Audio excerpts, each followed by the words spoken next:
네, 오늘은 이해찬 전 총리께서 최고위원회에 함께해 주셨습니다.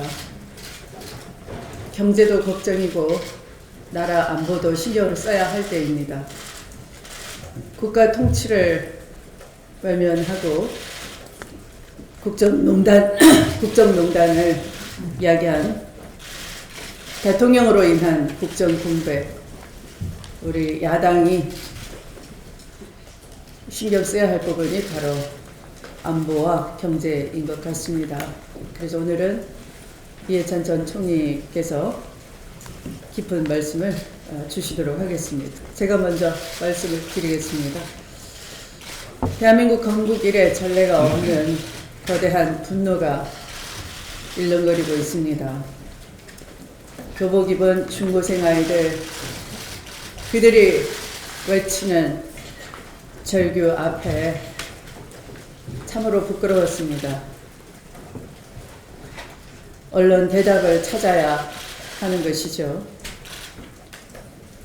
노구의 어르신들까지 나라 걱정이 태산이어서 한숨 꺼지게 쉬시며 모였습니다.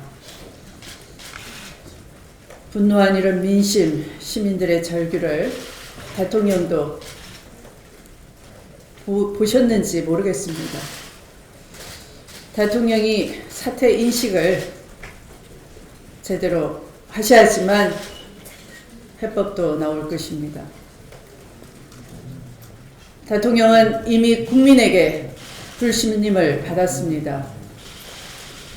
민심은 박근혜 대통령의 하야를 요구하고 있고 국정에서 한시 빨리 손을 떼야 한다고 요구하고 있는 겁니다.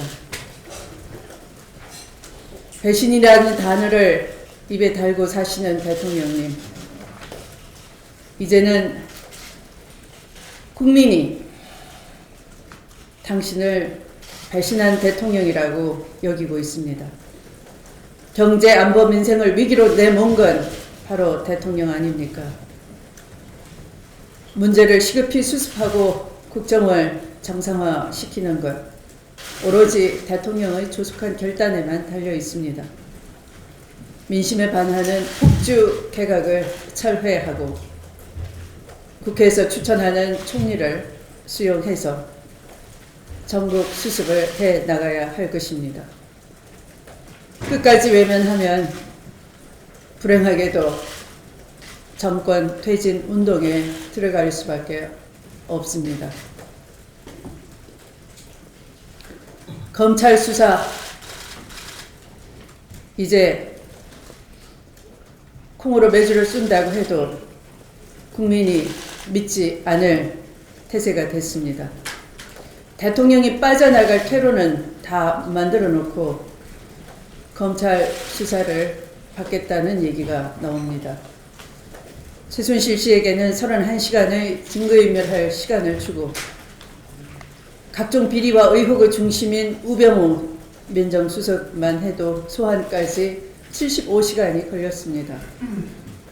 조원동 전 청와대 경제수석이 CJ그룹을 상대로 이미경 부회장의 경영 일선 퇴진을 압박했다는 녹취록까지 나왔는데도 수사할 기미조차 없습니다. 최순실에 대해서는 대통령 담화 내용을 컴퓨터로 다운받아서 보여주면서 대통령 말씀을 최순실에게 일깨워주며 정답을 제시하는 수사를 벌였습니다. 있을 수 없는 일 아닙니까? 박근혜 최순실 게이트, 검찰이 어떻게 하는지 지켜볼 것입니다. 검찰이 역사 앞에서 부끄럽지 않도록 가지고 있는 마지막 기회를 잘 살려보시기 바랍니다. 공자께서는 일찍이 불환빈이 환불환이라는 말씀을 주셨습니다. 가난을 걱정하기보다는 나라 불안을 더 걱정한다. 그런 말씀입니다. 거리에 나온 민주주의를 지키겠다는 저 민생의 물결. 당장 내일의 일자리와 민생이 고달프지만 나라부터 세우고 보자는 그런 민주시민의 역량입니다. 대단히 존경하고 감사드립니다. 제1당 대표로서도 국정안전과 정상화 문제에 대해 무거운 책임을 느끼고 있습니다. 우리 더불어민주당 국가와 민족을 위해 최선의 선택 속에 국민 속에서 국민과 함께할 것을 약속드립니다. 고맙습니다. 예, 수고하셨습니다. 이어서 우상원 대표 발언이 있겠습니다. 네. 이번 최순실 게이트를 보면서 최순실 일가의 개인 비리 혹은 차은택 씨에 의한 국정농단이 굉장히 충격적인 그런 사건들로 이어져 있습니다만 대한민국 전체를 보면 더 중요한 문제는 결국 정경유착이라고 생각합니다. 다른 문제야 죄를 지은 자를 처벌하고 정책들을 바로잡으면 될 문제지만 대한민국 경제 구조에 있어서 이 정경유착 문제, 이것은 조금 더 깊이 들여다봐야 할 심각한 문제라고 생각합니다. 그런데 이번 사건에서 드러난 정경유착은 과거와 조금 사안이 다른 훨씬 더 졸렬한 형태의 정경유착이었다는 것입니다. 포스코로부터 매각되는 광고에서의 지분을 강제로 강탈하려고 했던 태도, 광해라는 영화를 만들었다고 해서 CJ 이미경 부회장을 강제로 퇴진시킨 그 녹취록, 수사 대상인 롯데로부터 70억을 받았다가 수사가 예정대로 진행되니까 다시 돌려준 이 정황, 또 삼성처럼 특정한 공직자도 아닌데 최순실 씨의 딸을 돕기 위해서 특별히 독일까지 가서 여러 가지 특혜를 봐준 이런 형태, 이런 것은 대한민국의 정경유착이 이렇게 천박한 수준이었나 하는 것을 돌아보게 합니다. 강압과 강탈, 수사와 연루된 금품 수수 및 방한, 알아서 기기식 삼성의 지원, 이게 대한민국 정경유착, 재벌과 권력과의 관계의 민낯이었나 하는 생각이 듭니다. 그리고 또 권력은 이를 대가로 또 어떤 법안들을, 어떤 정책들을 특혜를 봐줬나, 이건 국회에서 따져봐야 할 문제입니다. 이번 주부터 국회의 법안 심사가 시작됩니다. 그동안 박근혜 정권이 친기업 정책으로 해서 우리 야당을 반기업 정당으로 몰아붙이며 밀어붙였던 수없이 많은 이 법안들이 결국은 이 정경유착의 대가로 국회를 압박했던 것이 아니었는가 하는 것을 한번 점검해 봐야 되겠습니다. 그동안 경제활성화 법안이라고 해서 우리가 통과시켰던 많은 대기업 특혜 법안들이 결국은 이런 엄청난 정경유착의 특히 대가였던가에 대해서도 다시 한번 따져봐야 되겠습니다. 대한민국이 정경유착의 역사 속에서 정책, 예산, 법안들이 허망하게 무너진 것은 아닌지, 국회가 이것들을 제대로 방어하지 못한 것은 아닌지 다시 한번 제대로 점검해 봐야 되겠다, 이런 생각을 합니다. 검찰은 이런 잘못된 재벌과 권력과의 유착관계에서 드러난 많은 사건들에 대해서 보다 심도 깊은 수사를 통해서 대한민국의 경제 생태계가 다시 정상으로 돌아갈 수 있도록 하는 데 기여해야 한다, 이렇게 말씀드리겠습니다. 어쨌든 아무리 봐도 답은 더불어민주당이 추진해왔던 경제민주화가 답인 것 같다, 다시 한번 말씀드리겠습니다. 이상입니다.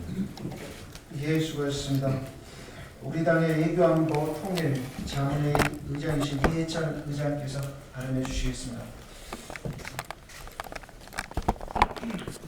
네, 최고위원님들 아주 연일 고생이 많으신데 오늘 외교안보 통일 문제 관련해서 제가 지금 자문회 의장을 얼마 전에 임명받았습니다. 그래서 이제 구성을 하고 있는데 오늘 나와서 이렇게 얘기를 좀 해달라는 부탁이 있어서 오늘 여러분을 이렇게 뵙게 됐습니다.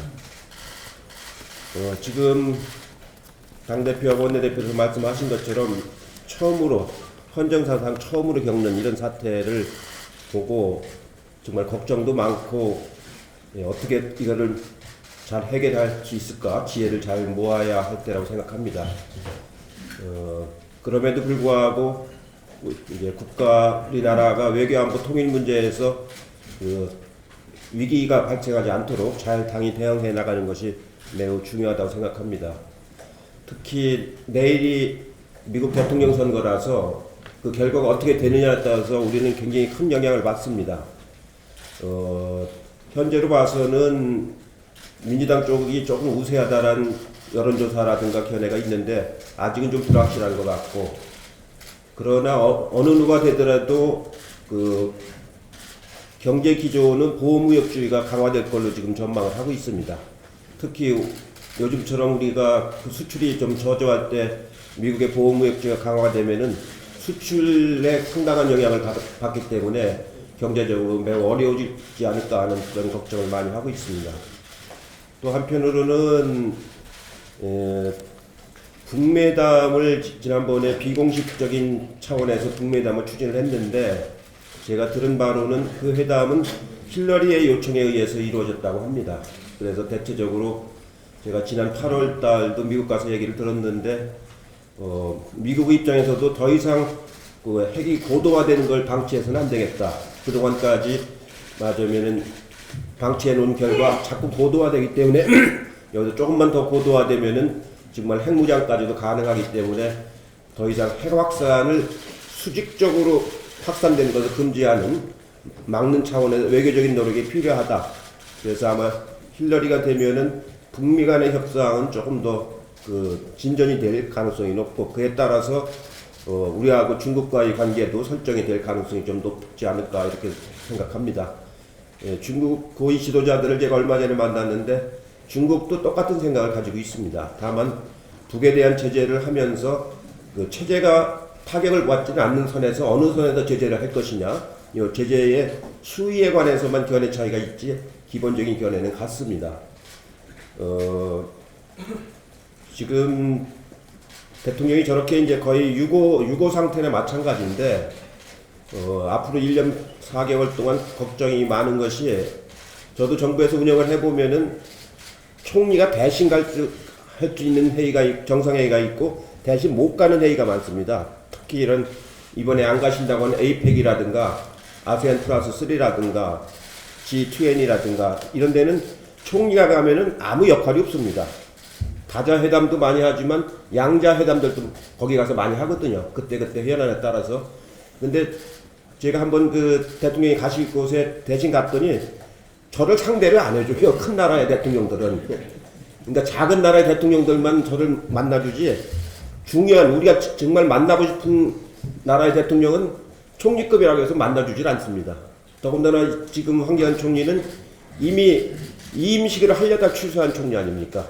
후임자를 지명을 해놨기 때문에 정상적인 총리도 아니고 물러날 총리라고 되어 있기 때문에 그런 그 다자간 그 정상회의에 가면은 아무런 존재 가치가 없어가지고 외교적으로 우리가 큰 타격을 봐야 되는 그런 실정이 되어 있습니다.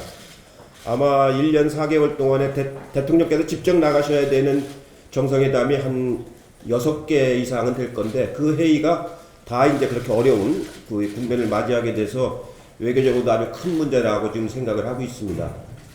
또 하나 말씀드릴 것은, 이런 와중에도 한일 군사정보 교류 협의를 하겠다고, 협정을 맺겠다고 지금 추진하고 있다는 보도가 나오는데, 이 문제는 심각한 문제입니다. 지난 19대 국회 때 제가 외통위를 하면서 그때 비공개를 추진하다가 저한테 발각이 돼가지고 제가 직접 막았던 사안입니다. 이 우리나라 군사정보를 전부 일본에다가 이제 넘겨주는 건데, 실제로 우리가 일본으로 받을 군사정보는 별로 없습니다.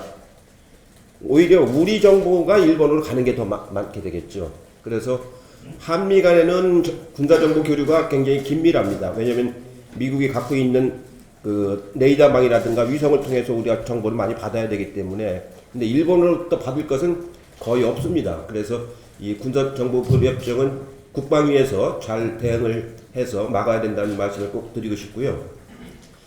마지막으로 이제 그 제일 이런 때 중요한 것은 이 국방부의 자세입니다.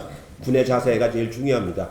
이런 상황에서 군의 자세에서 조금이라도 흔들리거나 이런 게 오면 안 되기 때문에 제 생각으로는 대표께서 국방부 장관을 한번 초청을 해서 국방부하고 통일부 장관을 초청을 해서 다시 한번 그 군의 대비태세에 그 흔들림이 없도록, 사실 대통령이 군 통수권자이기 때문에 제일 대통령이 중요한데 저렇게 지금 거의 유고 상태나 마찬가지라서 그 당대표께서 한번 초청을 해서 그 다시 한번 이렇게 당부의 말씀을 꼭 드리는 게 좋지 않겠는가 이런 생각을 합니다. 마지막으로 토요일 날 그 집회를 보고 저도 참 그 걱정을 많이 했는데 아마 모든 국민들이 다 그럴 겁니다. 요 12일 날 또 집회도 많은 사람들이 그 참여를 많이 해서 하는데 가능한 한 분명한 주장을 하되 서로 간에 이렇게 충돌을 하거나 이런 일이 없게끔 당에서도 잘 이렇게 대응을 해주셨으면 하는 부탁의 말씀을 드리겠습니다. 예, 수고하셨습니다. 이어서 전해철 최고위원의 발언 있겠습니다. 박근혜 최윤실 게이트에서 진상규명 여전히 중요합니다. 근래 검찰의 수사에 대해서 좀 문제점을 말씀드리겠습니다. 어제 더불어민주당 박근혜 최윤실 게이트 조사위원들과 법사위원들은 밤 7시에 중앙지검 앞에서 긴급 기자회견을 하고 농성에 들어갔습니다. 우병우 수석에 대한 구속수사를 요구했습니다. 우병우 이석수 특별수사팀이 꾸려진 지 75일, 그리고 우 전 수석이 사퇴한 지 7일 만에 소환된 우병우 전 수석에 대한 봐주기 수사를 경고하기 위한 거였습니다. 하지만 검찰은 우 전 수석을 10수시간 조사 후 기각시킴으로써 우리 당 의원들의 우려를 현실화시켰습니다. 수사팀장실에서 차를 마시며 담소를 나누고 팔짱 낀 채 웃으며 수사받고 취재 중인 기자에게는 과학적인 자세를 보이는 등 검찰을 쥐락펴락했던 우 전 수석의 위세가 여전히 남아있음을 확인한 국민들은 또다시 검찰에 실망할 수밖에 없었습니다. 우병우 전 수석은 가족회사 자금횡령과 공직자 재산신고 등에 대해서만 수사받았지만 박근혜 최순실 게이트에서도 핵심적인 피해자입니다. 대통령의 친인척 및 주변 인물을 관리해야 할 민정수석의 역할을 제대로 했다면 이 게이트는 오늘 이렇게까지 커지지 않았을 것입니다. 우 전 수석은 최순실 씨와는 어떤 관계가 있는지, 나아가서 직무유기 혐의에 대해서도 수사받아야 할 것입니다. 어제는 우병우 이석수 특별수사팀에서 소환한 것이지만 이제 국정농단에 대한 책임도 드러나고 있는 것만큼 최순실 게이트 특별수사본부가 우병우 전 수석에 대한 사건을 인계받아 수사를 해야 될 것입니다. 또한 특별법에 의한 특별검사 수사 대상에는 우병우 전 수석이 당연히 포함되어야 합니다. 최순실 씨에 대한 수사는 더욱 가관입니다. 국정농단을 주도했던 자의 신병 확보 노력도 하지 않았고 귀국 후에는 31시간 동안 소환하지 않는 특혜를 베풀어 증거를 인멸할 시간을 주었다는 것이고, 최근 또 보도에서는 정지되지 않은 계좌에서 수억 원이 넘는 개인 자금까지 인출했다고 합니다. 게다가 일종의 가이드라인을 제시한 것 아니냐는 평가가 있는 박근혜 대통령이 담화까지 수사 중에 보였다고 합니다. 대통령과 직접 연관된 최순실 씨는 이 담화를 통해 앞으로 어떻게 수사에 임할지, 어떤 변명할지 판단했을 것입니다. 일반 국민이었으면 상상하지도 못할 상식 밖의 일들이 이 중차대한 수사를 하는 검찰에서 벌어지고 있는 것에 대해 국민들은 검찰에 대한 신뢰를 점차 걷고 있다고 말씀드리겠습니다. 지난 주말 광화문 광장을 가득 메웠던 국민들의 분노가 유독 검찰의 눈에는 보이지 않는 모양입니다. 검찰에게는 국정을 파탄내고 헌정 중단의 위기까지 불러온 비선 실세 국정농단의 실체를 파헤칠 결기가 없어 보입니다. 만약에 검찰에서 핵심 실세들에 대한 수사를 통해 몇몇 개인의 일탈로 이 사건을 마무리한다면 검찰은 또다시 수사한 사건에 대한 특별검사의 재수사를 받게 될 불명예를 안게 될 거고 검찰 조직 자체의 존립도 위협받을 것임을 경고합니다. 이상입니다.